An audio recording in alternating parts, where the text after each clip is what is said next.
Yo, what's going on? Korean American expat. So today I want to talk about little things like defamation laws. So so there's a thing in Korea, like you can't really like say something about someone or business, and you say it online and they have evidence, they could like take you to court or sue. And and even besides defamation laws, there's even situations where if you beat somebody up, you might have to pay them. That's what usually happens sometimes. So yeah, I just wanted to discuss that just a little bit.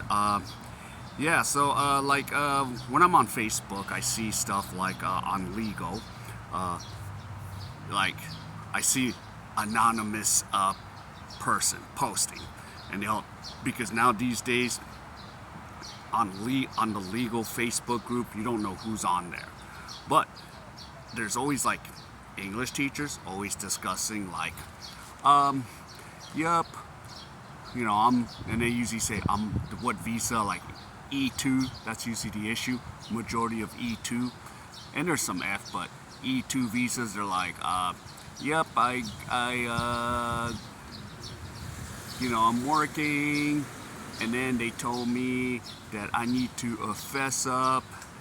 They didn't give me a warning. They want me to fess up that I yelled at a kid or something, and I'm just like, oh my God, here we go again. And I have to accept it, and it's a warning, and it's just like, oh crap. And that's why this is why they usually say anonymous, because they don't want to say their names. But yeah, it's always the case. Like, my Hagwon or Academy is doing this to me, doing that to me, or they didn't pay my pension, they didn't do that. And then, so now, on legal, we're like, don't discuss the Academy or the Hagwon. Don't say it. Just, state your case, state whatever if you need help. And then, of course, everyone chimes in and goes, no, it's against the law for them to do that, which it is true on some parts. And you get all kinds of advices. That's just the way it goes, especially if you ask. Like, no, you need to go to MOEL and complain, and then, MOEL, because, yeah, that, like, every town has, like, the MOEL, so municipality officials, or, like, education or something. I forgot what it was, and I haven't had to deal with that as much, but, you never know.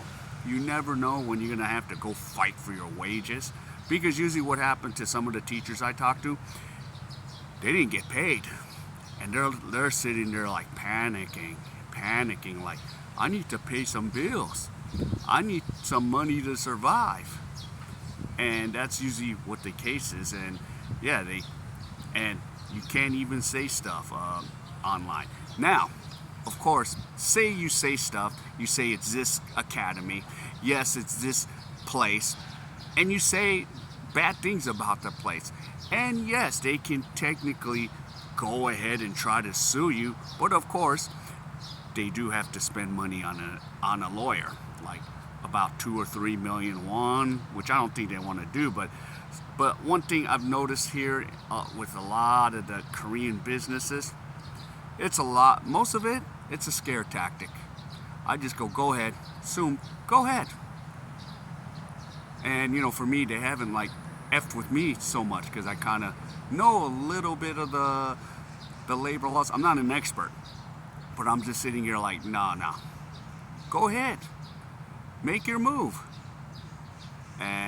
But of course, again, I'm in a different position than most guys, but still, as an F visa, that's why, as I said over and over, and I'm sorry to sound like a broken record, I would not be in Korea without family and my F visa, my whatever I call the heritage visa, the F4 visa. I would never come here. I ain't coming on an E visa. And yeah, there's so many cases, like horror stories of English teachers or just laborers in general. Like, even if the farms. When Southeast Asians come and work on the farm or work in the factory, they're dealing with issues there too. They're like I heard one story. So sorry, I'm jumping around, but from the English academies now to the Southeast, workers, I've heard some crazy stuff.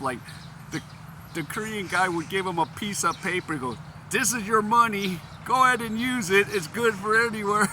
And I'm just like, damn. So, and they're like, hell no. So, there's even fight for that, and I'd be like, yo, what's wrong with these guys? Because to tell you the truth, okay, no Korean guy or girl wants to work on a farm. Just like in America, we don't want to work the agriculture. We usually have, some of the difference from, Central and South America. But in Korea, most of the people that work the factory jobs and the farms are mostly Southeast Asian folks. They're the ones working and keeping this economy alive. And I'm like, yo, I would not even try taking advantage, because if you're going to start trying to play this game, you're going to be in a world of hurt, man. Just in general, if, they go back and say, okay, the smart ones that know the laws of Korea, oh yeah, those Southeast Asians are going to fight. They're going to fight hard now, because they're just tired of the crap that sometimes goes on here, especially, when you're working outside of these factories and businesses. You want that support system, and yeah, you have a go-to person is what I've heard a bunch of times, and especially the Philippines. Yeah, we have a lot of Filipinos here. They're working, on Sundays, they're open. So that's the time they get to talk about the labor law situations. They could have an advocate and all that. Because, I go to I sometimes drop into Haewadong to Little Manila, and I hear all kinds of stories over there. So, yes, and they all know, yeah, defamation. So we have to seriously be careful. And then now I'm gonna move from the academy to the Southeast Asians, and then even if you get into a physical fight, if against a non-citizen versus citizen, most of the times the non-citizen is gonna lose. So just be aware of that. So there's all kinds of laws, and I'm still sitting here going, what the hell? You gotta pay this, you gotta pay that, That's why I kind of just try to stay out of confrontation for that reason. That's what kind of keeps me away from certain people here in Korea, because of defamation. I don't even want to get into the argument with them. And in the past, yeah, I've gotten mad, and I had some something if I missed my train, and I'm like, yo, I pushed the red button, and she goes, push the red button, and then I got the tip, and then luckily someone came out, helped me, but I was still pissed. I went to the lady and go, you freaking effing bitch. I've lost it, but I could have got in trouble for that. But yeah, it's just one of those things, you gotta calm down and be careful, because yeah, over the years, I try to stay more calm as older as I get. But man, some things could frustrate you with a lot of defamation laws. That's what kind of keeps things on a level here.